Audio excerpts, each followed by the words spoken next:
नमस्कार, आप देख रहे हैं न्यूज़ 1 इंडिया। मैं हूं आपके साथ अरण्या बेदी। सीधे लेकर चलते हैं पिथौरागढ़, जहां पर राजनाथ सिंह क्या कुछ कह रहे हैं, सुनिए। पहुंची थी, बिजली पहुंचने का सिलसिला प्रारंभ हो गया था। यह भी हम लोगों का संकल्प है कि 2024 समाप्त होते होते हिंदुस्तान में एक भी व्यक्ति शेष नहीं बचेगा जिस व्यक्ति को अपना सिर ढकने के लिए छत न मुहैया हो जाए। ऐसा एक व्यक्ति भी नहीं मिलेगा।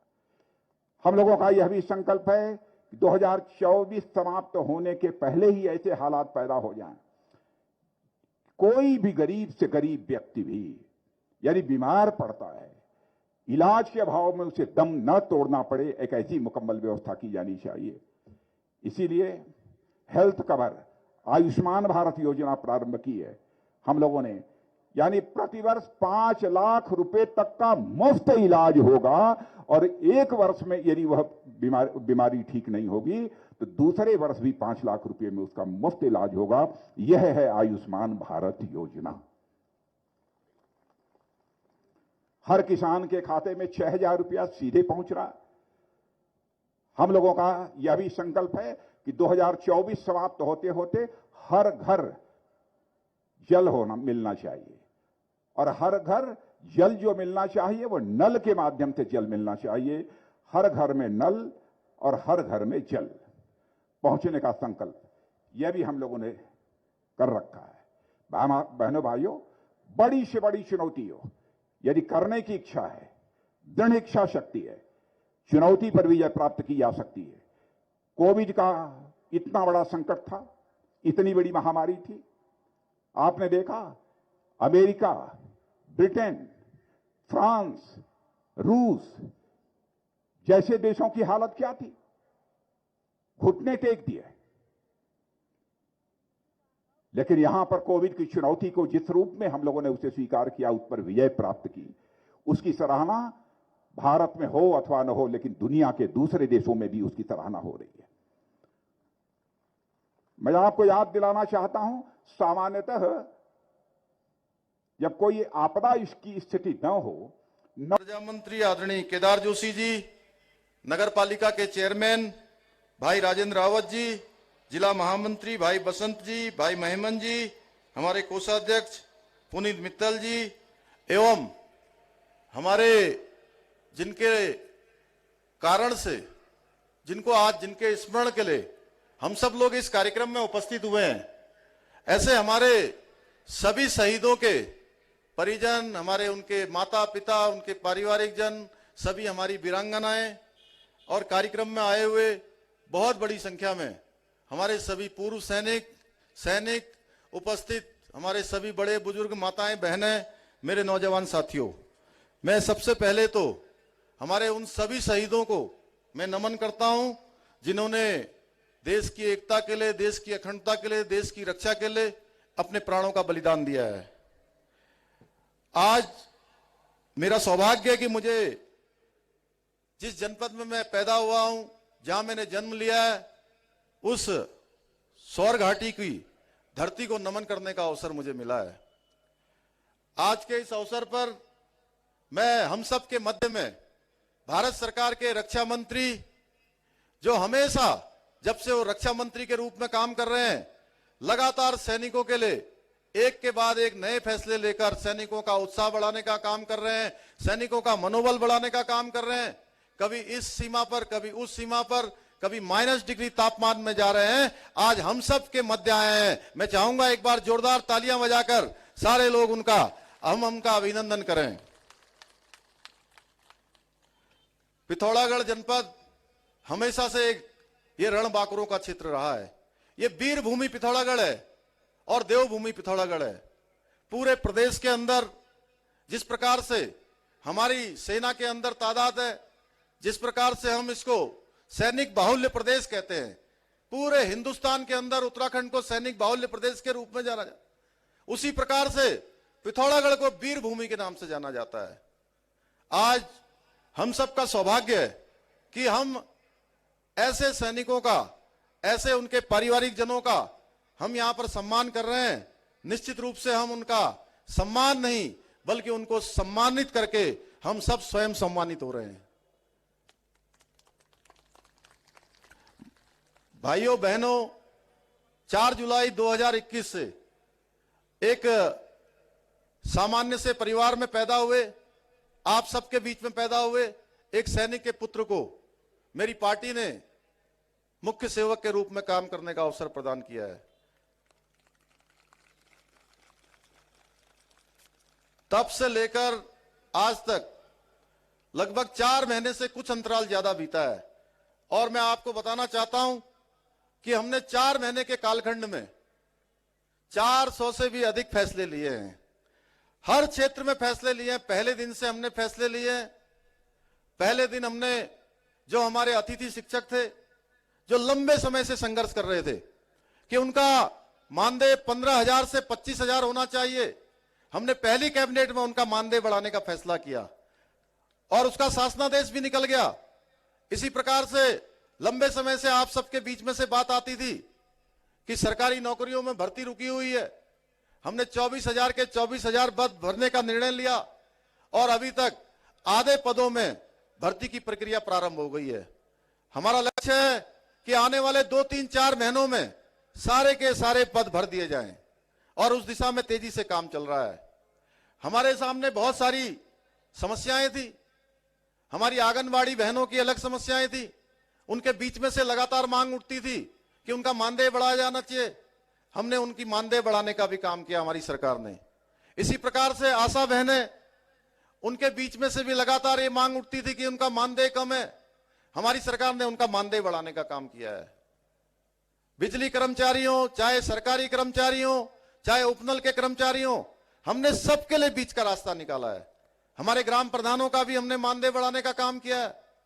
स्वास्थ्य विभाग में हमने 207 जांचें मुफ्त में करने का निर्णय लिया है। पिछले 1 वर्ष से 1.5 वर्ष से जब से कोरोना महामारी आई है, तब से बहुत सारी परीक्षाएं हो नहीं पाई। तो उत्तराखंड के सीएम पुष्कर सिंह धामी को आप सुन रहे थे, जहां पर तमाम विकास के कामों को वो गिना रहे थे। कृषि कानून वापस लेने के प्रधानमंत्री नरेंद्र मोदी के ऐलान के बाद पुष्कर धामी सरकार पर अब उत्तराखंड के देवस्थानम प्रबंधन कानून वापस लेने का दबाव बढ़ गया है। 4 धाम के तीर्थ पुरोहित और पंडा समाज के लोग इस कानून के विरोध में आंदोलनरत हैं। देवस्थानम बोर्ड पर बड़ा फैसला लेने के मुख्यमंत्री के आश्वासन के बाद से तीर्थ पुरोहित शांत हैं। अब कृषि कानूनों पर सीएम के ऐलान ने तीर्थ पुरोहितों की उम्मीदों को पंख लगा दिए हैं। देखिए रिपोर्ट।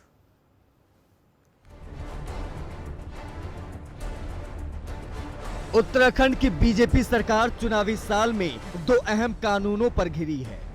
इनमें पहला है देवस्थानम प्रबंधन अधिनियम और दूसरा उत्तर प्रदेश जमींदारी उन्मूलन अधिनियम। सरकार 7 और 8 दिसंबर को होने जा रही गैरसैंण विधानसभा सत्र के दौरान देवस्थानम प्रबंधन अधिनियम को वापस लेने के लिए विधेयक ला सकती है।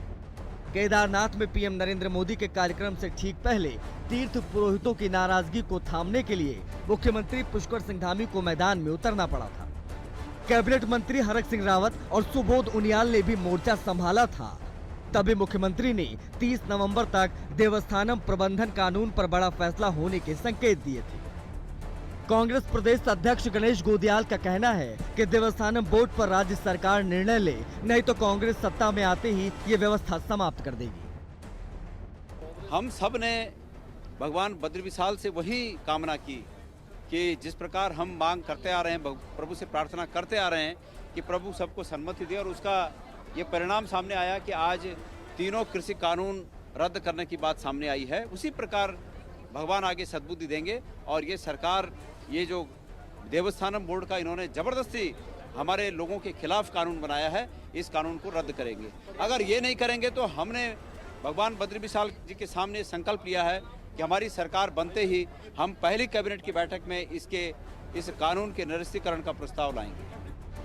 वही कैबिनेट मंत्री डॉक्टर हरक सिंह रावत का कहना है कि अगर लगा कि देवस्थानम प्रबंधन कानून 4 धाम, मठ, मंदिर और संत समाज के हित में नहीं है, तो सरकार इसे वापस लेने पर विचार कर सकती है। हरक सिंह ने कहा कि जो भी निर्णय होगा सबसे सलाह मशविरा के बाद ही होगा। कि हम इस पर चर्चा कर रहे हैं और हमने जब धामी जी, मैं प्रधानमंत्री के दौरे से पहले केदारनाथ गए थे और वहाँ पंडा समाज, पुरोहित समाज से जब बातचीत हुई थी तो माननीय मुख्यमंत्री ने भी और मैंने भी उस समाज के लोगों से कहा था कि हम जो भी निर्णय करेंगे वो पुरोहित समाज के हित में होगा, पंडित समाज के हित में होगा, केदारनाथ के हित में होगा, बद्रीनाथ के हित में होगा, गंगोत्री के हित में होगा, यमुनोत्री के हित में होगा, वो सबके हित में होगा। 2022 में विधानसभा के चुनाव हैं। चुनाव को देखते हुए बीजेपी कोई रिस्क नहीं लेना चाहती, जबकि उसके सामने अध्यात्म और पार्टी के हिंदुत्व लाइन को फॉलो करने का भी दबाव है। Bureau report, news one India. और सुदीप जैन विशेष संवाददाता देहरादून से हमारे साथ इस पर ज्यादा जानकारी के लिए लाइव जुड़ गए हैं। सुदीप, जिस तरह से कल कृषि कानून वापस लेने के बाद अब उत्तराखंड में भी देवस्थानम बोर्ड को लेकर सरकार पर दबाव बनने लगा है।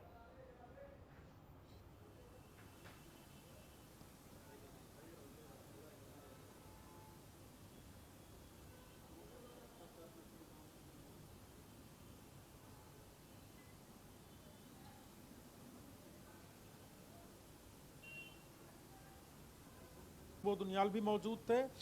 सूत्र ये बताते हैं कि आगामी विधानसभा सत्र जो कि गैरसैंण में होना है, वहां सरकार भू कानून व देवस्थानम बोर्ड को लेकर निर्णय अपना बदल सकती है, इसे वापस ले सकती है, क्योंकि जिस प्रकार से कल प्रधानमंत्री नरेंद्र मोदी सामने आए, उन्होंने क्षमा याचना करते हुए कृषि कानून से जुड़े 3 बिल जो कि कानून बन चुके थे उनको वापस लेने की बात कही। इस पूरी प्रक्रिया ने कहीं ना कहीं कांग्रेस को भी ऑक्सीजन दी है और कांग्रेस अब और हमलावर हुई है सरकार पर। कल जैसा कि शाम को प्रेस कॉन्फ्रेंस में भी हमने सुना कि गणेश गोदियाल हो, चाहे प्रदेश प्रभारी, चाहे नेता प्रतिपक्ष प्रीतम सिंह, सभी ने एक सुर में तीर्थ पुरोहित, पंडा पुरोहित समाज की बात को आगे किया है कि यदि तीर्थ पुरोहित इस कानून से संतुष्ट नहीं है जिनके पक्ष में आ रहा है या लाया गया है, तो फिर ऐसे कानून या ऐसी व्यवस्था की क्या हो सकता है। तो देखना महत्वपूर्ण होगा कि सत्र में सरकार इस पर क्या निर्णय लेने जा रही है। बिल्कुल, लेकिन कहीं ना कहीं राज्य सरकार इस पूरे मामले को लेकर अगर हम बात करें, क्योंकि चुनाव नज़दीक है और उत्तराखंड के सीएम पुष्कर सिंह धामी ने इस पूरे मामले को लेकर कड़े कहीं ना कहीं ये ऐसे संकेत दिए थे कि देवस्थानम बोर्ड को लेकर सरकार कोई बड़ा फैसला ले सकती है। तो क्या लगता है आने वाले समय में इसको लेकर कोई बड़ा फैसला लिया जा सकता है? जी देखिए, देवस्थानम बोर्ड के मसले पर मुख्यमंत्री पुष्कर सिंह धामी की ही ये पहल थी कि वो तीर्थ पुरोहितों को समझा गए थे, तो तीर्थ पुरोहितों ने अपना आंदोलन समाप्त किया। इसके बाद जो देवस्थानम बोर्ड के मसले पर जो कमेटी बनी है उसकी पहली रिपोर्ट मुख्यमंत्री को मिल चुकी है जी। अब धीरे धीरे हम देखते हैं कि तीर्थ पुरोहितों में नाराजगी बढ़ रही है कि सरकार ने 30 नवंबर की गाइडलाइन दी थी, उस पर सरकार आगे नहीं बढ़ रही है। सूत्र ये बताते हैं कि गैरसैंण के सत्र में सरकार 2 बड़े धमाके कर सकती है। एक तो देवस्थानम बोर्ड का मसला है, इसे वापसी करके, और दूसरा भू कानून पर भी सरकार कोई ठोस निर्णय ले सकती है जो कि सदन में लिया जाएगा और एक संकेत देगी, क्योंकि ये सरकार का अंतिम सत्र होगा और दिसंबर के प्रथम सप्ताह में होगा। दिसंबर अंत या जनवरी प्रथम सप्ताह में आचार संहिता नहीं है, लिहाजा सरकार के पास भी बहुत ज्यादा समय नहीं है और वो मैसेज देने की पूरी कोशिश करेगी, ऐसी संभावना है। बिल्कुल, और कहीं ना कहीं देवस्थानम बोर्ड का जो मसला है उसको सुलझाने की कोशिश भी होगी बीजेपी सरकार की तरफ से, क्योंकि पिछले समय में हमने देखा कि एक बड़ा मुद्दा और बड़ी चुनौती बना रहा है देवस्थानम बोर्ड। पिछले अगर हम 2 एक्स सीएम की भी बात करें तो देखिए, देवस्थानम बोर्ड का मसला प्रथम मुख्यमंत्री जो उत्तराखंड के भारतीय जनता पार्टी की मौजूदा सरकार के थे, त्रिवेंद्र सिंह रावत, उनके कार्यकाल में लाया गया और यह तभी से विरोध में था। तीरथ सिंह रावत भी इस पर निर्णय नहीं ले पाए, पुष्कर सिंह धामी ने एक पहल जरूर की। अब देखना महत्वपूर्ण यह होगा कि सदन में सरकार सीधे इसे वापस कर सकती है, यानी इसे डाउन कर सकती है बिल को, और यथा स्थिति यानी पूर्व की व्यवस्था में जिस प्रकार से धाम चलते थे, वहां की व्यवस्थाएं चलती थी, उसी स्थिति को यथा स्थिति लाने की कोशिश करेगी सरकार, ऐसा सूत्र बताते हैं। क्योंकि ये दोनों ही मामले भू कानून व देवस्थानम बोर्ड का मसला है, सोशल मीडिया पे भी खूब छाए हुए हैं और लोग तरह तरह के सवाल कर रहे हैं, लिहाजा सरकार भी इस इशू पर एक उचित निर्णय लेकर सभी को साधने की कोशिश करने जा रही है। चलिए, बहुत बहुत शुक्रिया सुदीप तमाम जानकारी के लिए। वहीं खबर देहरादून से, जहां पर वन विभाग से आज की बड़ी खबर, वन विभाग में बड़े फेरबदल की तैयारी। चीफ वाइल्ड लाइफ वार्डन से लेकर कई डीएफओ होंगे ट्रांसफर, मंगलवार तक आ सकती है तबादले की फाइनल लिस्ट। बड़ी खबर आपको दिखा रहे हैं, वन विभाग में बड़े फेरबदल की तैयारी है। देहरादून में आज भव्य रैली की तैयारी, सीएम के दून पहुंचने पर होगी भव्य रैली। पुलिस लाइन से भव्य रैली के जरिए होगा स्वागत। दोपहर 3 बजे से सीएम आवास तक निकलेगी भव्य रैली। तो बड़ी खबर आपको दिखा रहे हैं, जहां पर देहरादून में आज भव्य रैली की तैयारी। सीएम के दून पहुंचने पर होगी भव्य रैली। और देहरादून में कांग्रेस नेताओं ने की प्रेस कॉन्फ्रेंस। परिसंपत्तियों के बंटवारे पर राज्य सरकार पर साधा निशाना। राज्यों में परिसंपत्तियों के आवंटन को बताया गलत। परिसंपत्तियों में समझौता सही तरीके से नहीं। दोनों राज्यों में सहमति का वादा पूरा झूठ है। उत्तराखंड के अधिकारियों को ठेस पहुंची। कांग्रेस इस समझौते को गलत मानती है। सीएम धामी ने सीएम योगी के आगे समर्पण किया। सीएम धामी योगी जी के सामने छोटे साबित हुए। सत्र में कांग्रेस परिसंपत्ति समझौते का विरोध करेगी। दोनों राज्यों में सहमति का वादा पूरा झूठ है, ये कांग्रेस की तरफ से कहा गया।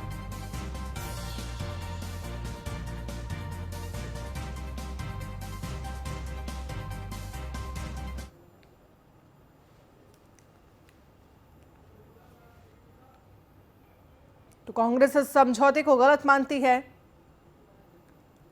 सीधे तौर पर सीएम धामी पर निशाना साधते हुए नजर आए कांग्रेसी। जो उत्तराखंड के लिए अत्यधिक महत्वपूर्ण है, कृषि कानून की वापसी भी महत्वपूर्ण है, लेकिन उतना ही महत्वपूर्ण, उतना ही ज़्यादा दूरगामी असर रखने वाला एक समझौता है जो यूपी के चीफ मिनिस्टर और उत्तराखंड के चीफ मिनिस्टर के बीच में हुआ है। तो दोनों चीफ मिनिस्टर्स के, क्योंकि ये इस तरीके का एक समझौता पहले भी हो चुका था, जो TSR और सी योगी के बीच में हुआ था, और दूसरा समझौता इस समय जिसको सी धामी ने रिप्लेस किया है। तो दोनों में एक बात बड़ी आइडेंटिकल कही गई है कि यूपी बड़ा भाई और उत्तराखंड छोटा भाई। ठीक है? और ये दावा किया गया, एक ही तरीके का दावा किया गया कि साहब पहले 20 साल कहा गया, अब के 21 साल कहा गया। 21 साल से लंबित विवाद का परिसंपत्तियों को लेकर के समाधान कर दिया गया। ये बिल्कुल झूठ पर आधारित, तथ्यहीन दावा। तो उत्तराखंड के अधिकारों को ठेस पहुंची है। कांग्रेस इस समझौते को गलत मानती है। कांग्रेस इस समझौते को गलत मानती है, ये हरीश रावत की तरफ से कहा गया। सीएम धामी ने सीएम योगी के आगे समर्पण किया है। सीएम धामी योगी जी के सामने छोटे साबित हुए हैं। ये कांग्रेस लगातार निशाना साध रही है। और बद्रीनाथ मंदिर के कपाट शीतकाल में 6 माह के लिए आज शाम को 6:45 पर विधि विधान से बंद कर दिए जाएंगे। शीतकाल में भगवान बद्रीनाथ की पूजाएं पंडुकेश्वर और जोशीमठ में संपन्न होंगी। कपाट बंद होने से पहले पूरे मंदिर को 20 क्विंटल फूलों से सजाया गया है। पूरा धाम गेंदा, गुलाब और कमल के फूलों से महक रहा है। बद्रीनाथ धाम के कपाट बंद होने की प्रक्रिया शुक्रवार शाम से शुरू हो गई है। सुबह 6 बजे भगवान बद्रीनाथ की अभिषेक पूजा हुई और इसके बाद सुबह 8 बजे बाल भोग लगाया गया और दोपहर में 12:30 बजे भोग लगाया गया। आज शाम 4 बजे माता लक्ष्मी को बद्रीश पंचायत बद्रीनाथ के गर्भगृह में स्थापित किया जाएगा और गर्भगृह से गरुण जी, उद्धव जी और कुबेर जी को बद्रीश पंचायत से बाहर लाया जाएगा। सभी धार्मिक परंपराओं का निर्वहन करने के बाद शाम 6:45 पर बद्रीनाथ धाम के कपाट बंद कर दिए जाएंगे।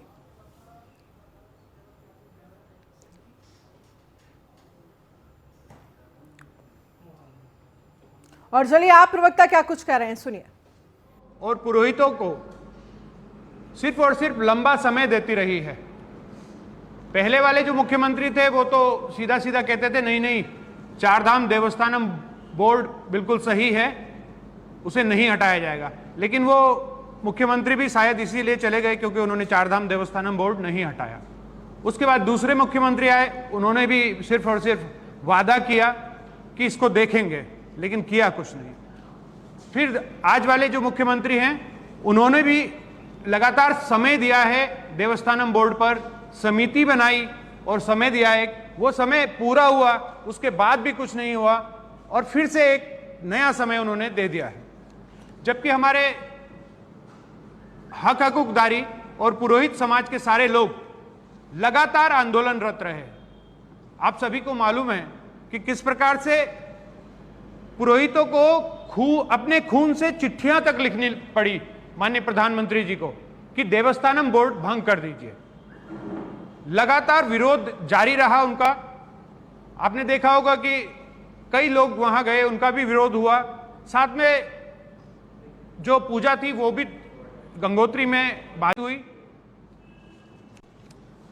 आम आदमी पार्टी भी लगातार चारधाम देवस्थानम बोर्ड उत्तराखंड सरकार भंग करे, इसके लिए लगातार आंदोलन करती रही। आपने देखा होगा कि 70 की 70 विधानसभाओं में हमने लगातार आंदोलन किया है और उस आंदोलन को आगे तक बढ़ाया। हक हकूकदारियों की जो मांग है, जो उनके मुद्दे हैं, जो उनका आंदोलन है, आम आदमी पार्टी का एक एक कार्यकर्ता उनके साथ कंधे से कंधा मिलाकर खड़ा रहा। हमारे माननीय कर्नल अजय कोटियाल जी भी केदारनाथ गए, वहां पर भी उन्होंने इस बारे में पुरोहित समाज से चर्चा की। लेकिन माननीय मुख्यमंत्री जी और उनके द्वारा बनाई गई समिति का जो कार्यकाल था या जो जो उन्होंने रिपोर्ट दी, उस रिपोर्ट में कहीं नहीं था कि देवस्थानम चारधाम बोर्ड भंग किया जाना चाहिए या नहीं किया जाना चाहिए। और उसके बाद दोबारा उन्हें समय दिया गया, वो दोबारा से बातचीत करने के क्रम में हैं। लेकिन हमारा ये मानना है कि देवस्थानम बोर्ड को उत्तराखंड की सरकार। तो आम आदमी की पार्टी की तरफ से प्रेस कॉन्फ्रेंस की जा रही थी। बुलेटिन में फिलहाल इतना ही। आप बने रहिए न्यूज़ वन इंडिया के साथ। नमस्कार।